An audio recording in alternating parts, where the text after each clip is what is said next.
the Vatican and the papacy. The organization exists right now without any public pope, because the pope has officially resigned a few weeks ago. And with Easter approaching now, and about 2 more weeks before the end of this month of March, you assume that they're going to put in another pope. But this pope is going to have different qualities, because something is changing now. I want to tell you, in case you are new to this, and it's kind of, none of it's really new to me, but I've got renewed study in it, and I've got more details that are new to me. So I want to talk about Vatican Council II, which is Second Vatican, otherwise known as, and this took place in the 1960s, which is almost 50 years now since the end of it. But the beginning of it was more than 50 years ago. So if you understand history, this Vatican Council II, number 2, happens over the course of several years. It was a process of sitting down and having these meetings and making decisions, where they basically redefined. Is that up there? Anyhow, the definitions that were put in and the changes that were put into the operations of the church are drastic and far-reaching, to say the least.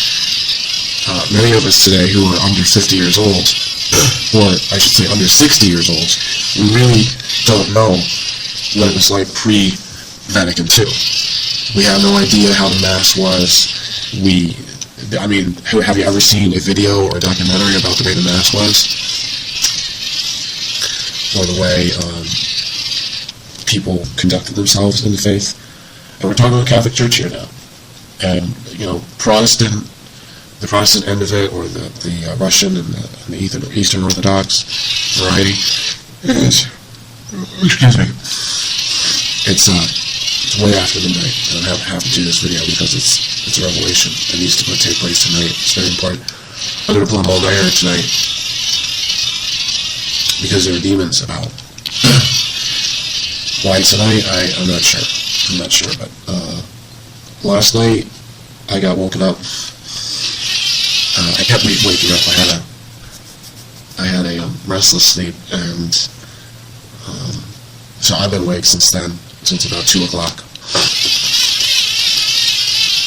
2 o'clock last night, and so it's been almost 24 hours of continuously being awake. But see, I told you this after 7 minutes, and I'm pretty clear-minded even having no sleep. But Vatican Council II is pretty extreme.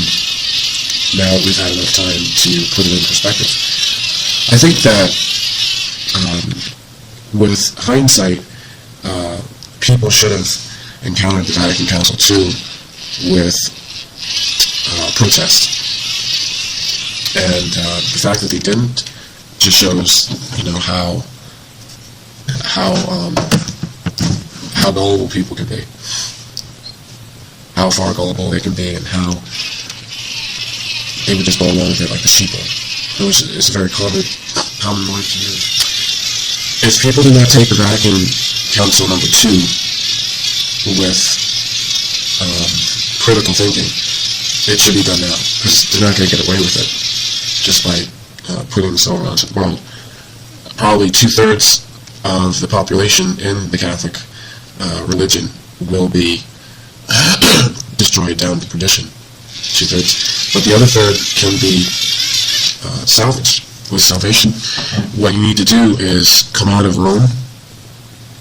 Rome is like Babylon, and you come out of it and do not believe the lies.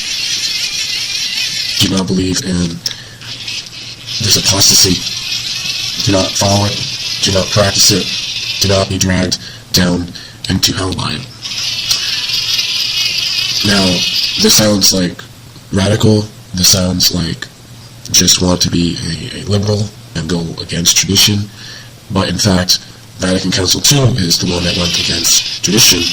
And even Pope John Paul II in the 1980s is quoted as saying very clearly that the church is being attacked from within.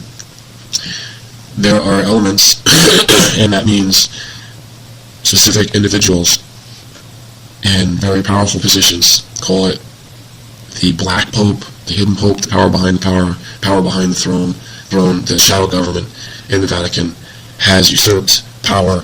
And not only that, not only do they create a puppet out of the public Pope, but they have subverted the entire faith, the entire operation of, what's supposed to be the religion of Jesus Christ. They have, and look at me, I'm dressed almost like a Russian today. You can almost look at this video and say, this guy, or you could say he's Greek, Eastern Orthodox. Or no, you could say I'm Italian. Anyhow, aside from the stereotype, we're just taking a light-hearted jab at things here.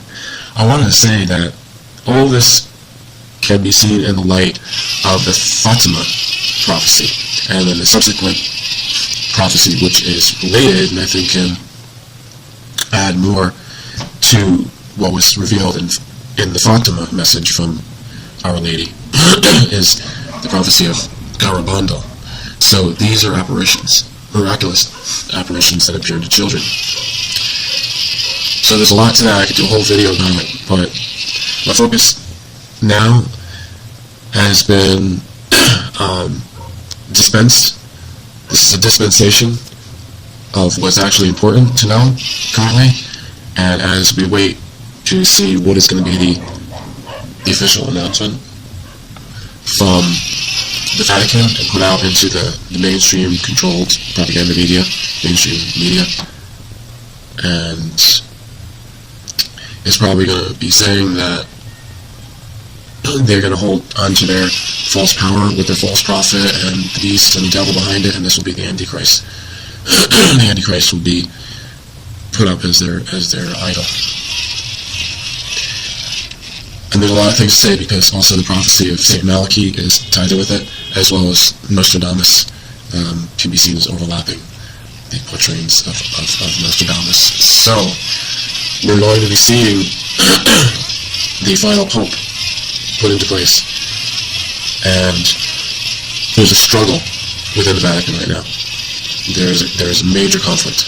In fact, this is the most major conflict that will ever be, and it's going to decide the fate of the Church and its final history,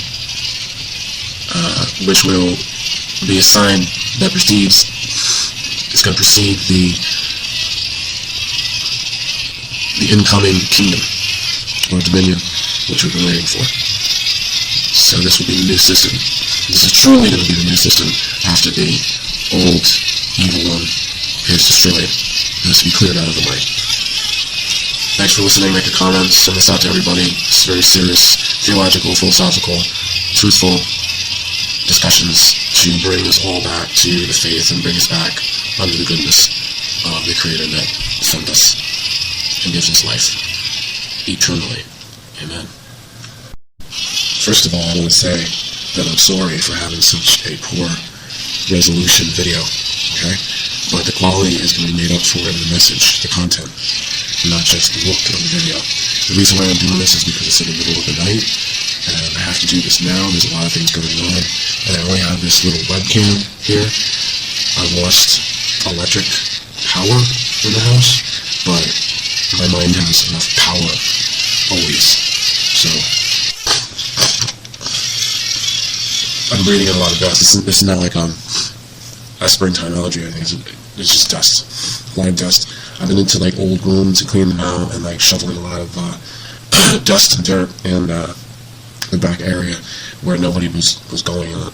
It's just terrible. Like if you've done any cleaning or heavy duty renovation, you know that dust can be very terrible. I should have taken some